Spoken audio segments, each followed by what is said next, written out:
बिस्मिल्लाहिर्रहमानिर्रहीम। सलावत सिंध पारां 15 रोज़ा कचहरी प्रोग्राम लतीफ़ पार्क सकरण में थिए थो। हिकिड़ो आचर छॾे ॿियो आचर इंशाल्लाह ईंदड़ आचर जेको आहे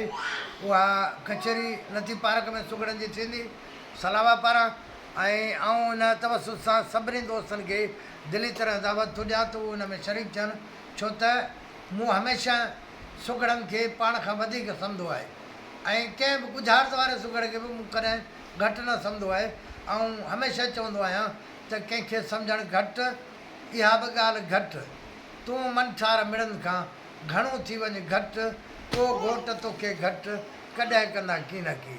अञा बि हिकिड़ी ॿोली आहे जेका मुंहिंजे सम्झ में त मूं सिंध जे सुगड़नि लाइ चई आहे त जोगी जूनागढ़ खां था अचनि अहिड़े अंग असील त बिस्मिल्लाह जी बि ख़्यालु आहे था हणनि नर नफ़ील,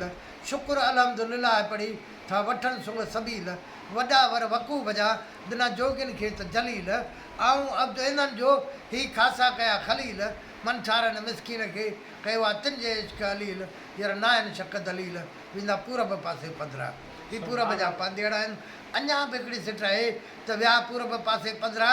उथी आदि राति, न की मज़हब मन में, न की ज़ात सफ़ात, न की निवड़ी पढ़नि निमाज़ खे, न की बांग सलात, न की रखनि रोज़ा, न की ज़ाहिर ॾियनि ज़कात,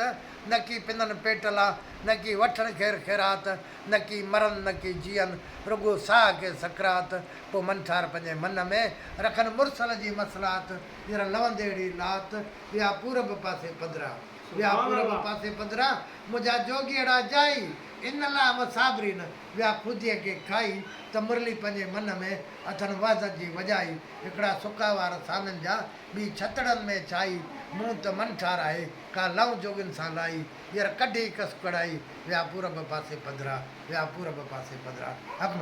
सुभान अल्लाह।